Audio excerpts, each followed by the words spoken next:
안녕하세요. 매일 10분만 주식 매매하는 10분 트레이더입니다. 미국 증시 보고 9월 21일 목요일 한국 경제 주요 기사 한번 같이 보겠습니다. 먼저 미증시가 많이 안 좋은 모습으로 마감이 되었어요. 나스닥은 1.53%로 꽤 많이 빠졌고 S&P 500도 마이너스 0.94% 빠지면서 1% 가까운 하락 마감을 했습니다. FOMC에서 금리를 예상대로 동결은 했는데 긴축이 더 장기화될 거라는 점이 시사되면서 시장이 분위기가 안 좋게 흘러갔습니다. 기사 한번 보겠습니다. 첫 번째 기사는 엔저업은 일본 철강제 저가 공습이라는 기사고, 일본 철강 기업들이 엔저 현상을 등에 업고 고품질인 열연 강판을 한국 시장에 저가로 쏟아내고 있다고 합니다. 그래서 지난해 같은 기간보다 수입이 44%가 증가가 됐다고 하고, 이 열연 강판이라는 게 철강 산업에서는 쌀로 불리면서 냉연 강판, 전기 강판 등 거의 모든 판재료의 소재로 쓰이는 주요 철강제라고 합니다. 그래서 엔저로 인해서 이 품질이 좋은 열연 강판의 수입 단가가 오히려 중국산보다 저렴해지면서 수입량이 늘었다는 분석입니다. 다음 기사는 갑자기 튀어나온 더 내고 더 받는 국민연금 개편안, 이런 기사인데, 이 연금개혁특별위원회에서 비공개 회의에서 개혁안을 논의를 했는데, 이게 더 내고 더 받는 국민연금 개혁안이라고 합니다. 그래서 현행 9%인 보험료를 12%로 올리고 소득 대체율, 그러니까 생애 평균 소득 대비한 연금 수령액, 이 소득 대체율을 40%에서 42%로 높이는 방안이라고 하는데요. 원래는 이런 보험료 인상을 15에서 18% 수준까지 높여야 된다는 안이 있었는데, 이거를 12에서 13%로 좀 낮게 인상하는 안을 했다고 하고, 그래서 이런 것들이 총선을 의식한 게 아니냐 해서 정치적으로는 여당의 입김이 많이 반영이 된 것이 아닌가 하는 해석이 나온다고 합니다.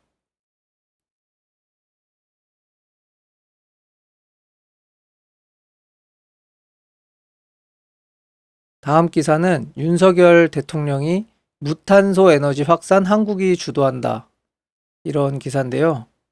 유엔 총회에서 기조 연설을 했는데, 거기서 탄소 중립을 앞당겨 달성하기 위한 현실적 대안인 무탄소 에너지 확산을 한국이 주도하겠다고 했습니다.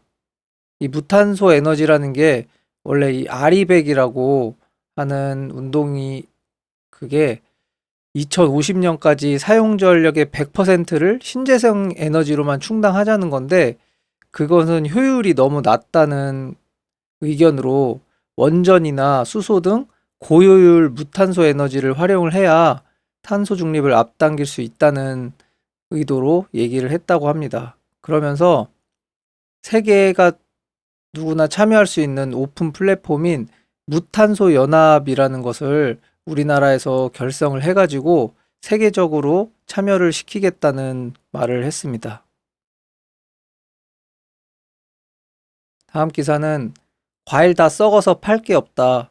추석 앞두고 최악의 상황. 이번 달 들어서 가을 장마가 이렇게 길어지면서 과수 농가의 시름이 깊다고 합니다. 과일, 사과, 배 등 이런 차례상에 올라가는 과일들이 작년보다 2배 가까이 뛰었다고 합니다. 그리고 추석 때까지도 계속 물가가 증가할 것이라는 예상입니다. 다음 기사는 현대제철 스테인리스 스틸 시장서 철수.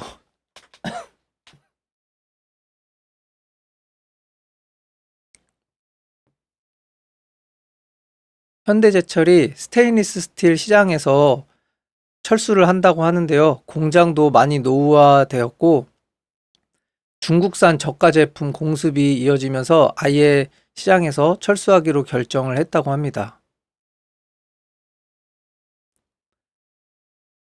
다음 기사는 내년 탄소 배출권 ETF 나온다. 2025년엔 개인도 직접 투자.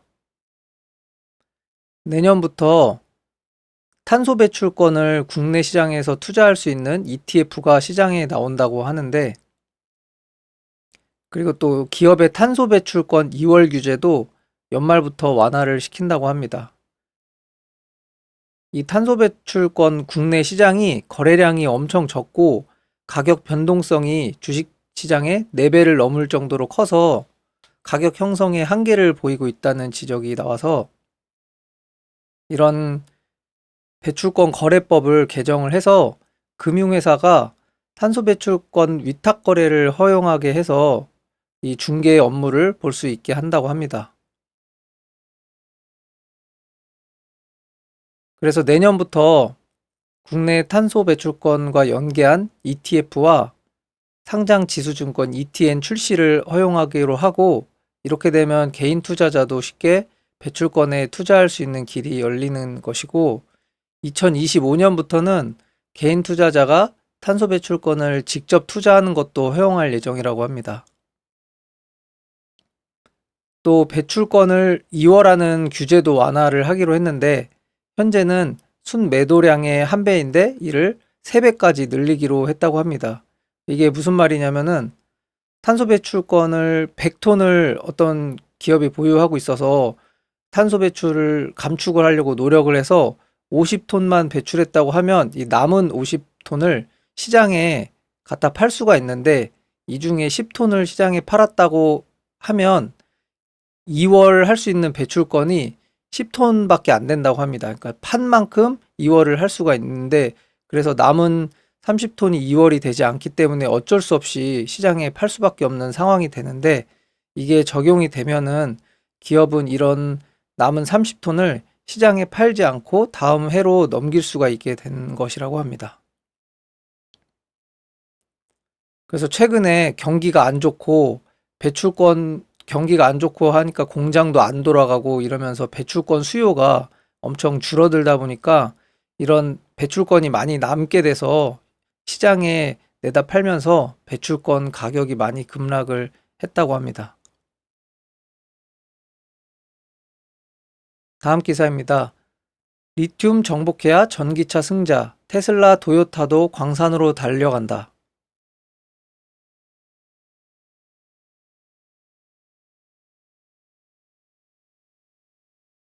이런 테슬라나 도요타 같은 완성차 기업도 이제 리튬과 이런 전기 배터리 원료가 되는 그런 것들을 확보하기 위해서 직접 투자를 한다는 내용입니다. 이미 이 배터리 공급망의 60%를 중국이 장악을 하고 있고, 또 미국에서 IRA 시행을 하면서 광물을 탈중국하기 위해서 여러 기업들이 투자를 하고 있다고 합니다.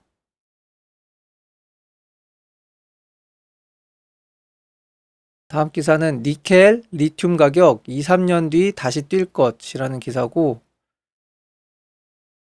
현재 전기차 핵심 광물이 되는 니켈하고 리튬 가격이 공급이 너무 과잉돼서 작년보다 낮은 가격으로 팔리고 있는데, 2, 3년 후에는 공급 부족으로 전환이 돼서 다시 반등할 수 있다는 전망이 나왔다고 합니다. 니켈 가격이 많이 하락이 되었는데, 이 원인으로는 중국 수요가 부진하고 인도네시아에서 생산량이 많이 증가가 돼서 그런 겹친 결과로 나온다고 하고, 이 니켈이 전기차 배터리에도 쓰지만 스테인리스강 제조에도 사용이 되는데, 이 스테인리스강 최대 생산국인 중국이 상반기부터 수요 부진을 겪으면서 이런 니켈 가격이 많이 하락이 됐다고 합니다. 그리고 리튬 수요도 2022년 전후로 공급량을 넘어설 수 있다는 관측으로 중국이 세계 리튬 수요의 약 3분의 1을 차지하고 있다고 합니다. 그러면서 이런 리튬 수요도 이제 3년 후면 더 증가할 것이다. 이런 기사 내용이었습니다. 다음 기사는 김동철 유가 환율 급등 전기료 정상화 시급. 이 한국전력 사장 취임을 했는데 이분이 그 4선 국회의원으로 한전 역사상 첫 정치인 출신 사장이라고 하네요. 그러면서 취임식에서 무슨 얘기를 했냐면 일단 전기요금 정상화가 시급하다. 그래서 지금 전기요금이 너무 싸서 인상을 해야 된다. 이런 말과 그 다음에 현재 한전이 총수익의 30% 이상을 국내 전력 판매 2회 분야에서 글로벌 종합 에너지 기업으로 전환을 해야 된다. 이런 얘기를 했습니다. 그러면서 KT가 예전에는 100% 유선전화 사업자였는데 지금은 그 비중이 거의 없는 회사로 거듭나고 또 포스코는 2차 전지 사업 진출하면서 재계 5위로 성장한 것처럼 한전도 뭐 신재생 에너지 사업 이런 것들을 직접 하면서 기업을 개편을 해야 된다. 이런 얘기를 했습니다. 다음 기사입니다. 최근 미달 한국우주청 이러다간 나사와 말도 못 섞어.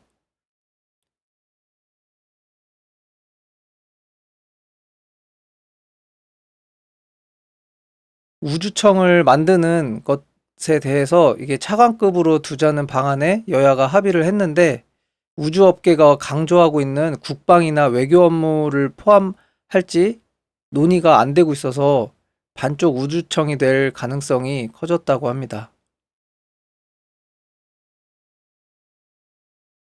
다음 기사는 도시바가 JIP 컨소시엄에 팔렸다는 기사입니다. 몸값은 2조 엔이라고 하는데요. 이 JIP 컨소시엄이라는 일본에서 큰 여러 기업들과 금융권들이 컨소시엄을 만들어 가지고 이 공개 매수를 해서 도시바를 인수했다고 합니다.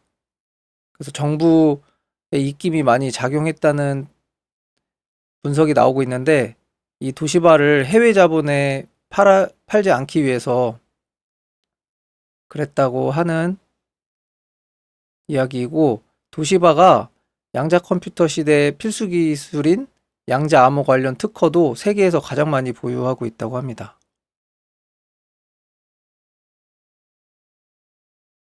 다음 기사입니다. SK 세포 유전자 치료제 올인 이번엔 세계 1위 CDMO 품다.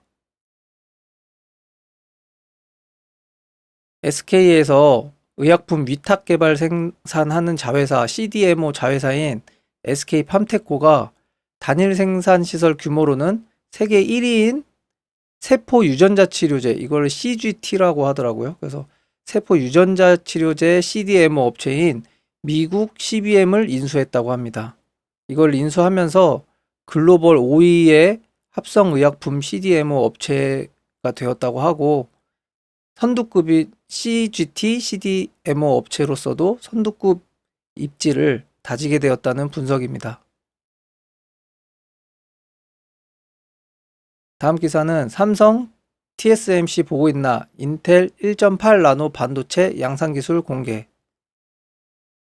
인텔이 1.8 나노미터급 반도체 웨이퍼 시제품을 공개하면서 이런 파운드리 기술 경쟁에 본격 가세를 했다고 합니다. 다음 기사입니다. 실적 개선에 이악문 한국타이어. 한국타이어가 올해 들어서 세 번째 명예퇴직을 실시하면서 몸집을 줄이고 수익성을 끌어올리는 데 총력을 다하고 있습니다. 다음 기사입니다. 푸틴 가스 끊자 콩고 아제르바이잔 에너지 강국 부상. 아프리카와 옛 소련 국가들이 유럽의 새로운 천연가스 공급원으로 떠오르고 있는데 이 전쟁으로 인해서 러시아가 가스 공급이 중단이 되자 이런 유럽 에너지 회사들이 아프리카나 알제리 콩고 그리고 소련에서 독립한 유럽, 아제르바이잔 등에서 천연가스를 확보하고 있다고 합니다. 다음 기사입니다. 복잡한 질문도 OK. 네이버 AI 검색 Q. 이런 Q라는 네이버에서 베타 서비스를 시작을 했는데 이것은 하이퍼클로바 X를 기반으로 만든 AI 질의응답을 해줄 수 있는 그런 서비스라고 합니다. 다음 기사입니다. 주도주가 사라졌다. 내주까지 박스권. 코스피 하루 거래가 8.7조로 급감이 되었는데 이게 연휴도 길어지면서 이 관망 심리가 많이 커지고 있다고 합니다. 그러면서 2차 전지나 반도체 이렇게 주도를 했던 종목들이 최근 많이 약세를 보이고 있고 오히려 이달 상승률 1위가 정치 테마주였다고 합니다. 그러면서 전문가들은 당분간 시장이 연휴 모드에 진입하면서 박스권에 갇힐 것이라고 전망을 했습니다. 이상으로 9월 21일 한국경제신문 주요 기사 한번 같이 살펴봤습니다. 여러분들 주식 투자하면서 경제적인 시야를 넓히는데 조금이나마 도움이 됐으면 하는 바람입니다. 영상 봐주셔서 감사합니다.